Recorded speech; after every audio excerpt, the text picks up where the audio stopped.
Alors la formation, elle se passe en un an. On a la moitié où c'est en cours théorique et la moitié où on est en stage. Donc les cours théoriques, c'est principalement de la communication, des techniques pour prendre les appels et poser les bonnes questions, avec des bases forcément de pathologie.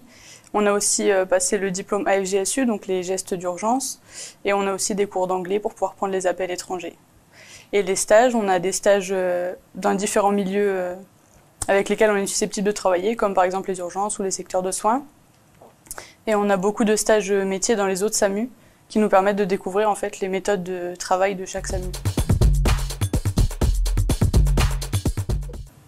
Alors donc les cours sur les pathologies, par exemple sur la difficulté respiratoire, la douleur thoracique.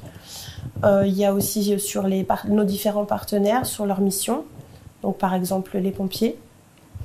Et il y a beaucoup de simulations aussi qui nous permettent d'appréhender en fait la prise d'appel et les différentes facettes de ces prises d'appel, donc du premier appel au bilan des secours à domicile, qui nous apprennent à appréhender notre futur métier.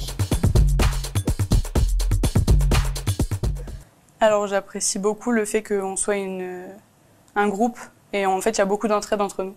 Donc s'il y a quelqu'un qui a un problème, il y a toujours quelqu'un qui va pouvoir l'aider ou répondre à ses questions. Et les formateurs, ils sont pareil très proches de nous, donc si on a des problèmes, on peut leur en parler sans souci. Elle est très intéressante, enrichissante et captivante. Il faut être assidu, travailler tous les jours, avoir envie d'apprendre et être curieux. L'ARM en priorité répond aux appels des personnes qui composent le 15. Donc on doit écouter, accueillir et analyser chaque appel. Le but de notre métier est aussi de hiérarchiser les appels pour envoyer le moyen de secours le plus adapté en étroite collaboration avec le médecin régulateur. On prend également les bilans des moyens de secours qui sont envoyés à domicile et on fait aussi des transferts interhospitaliers.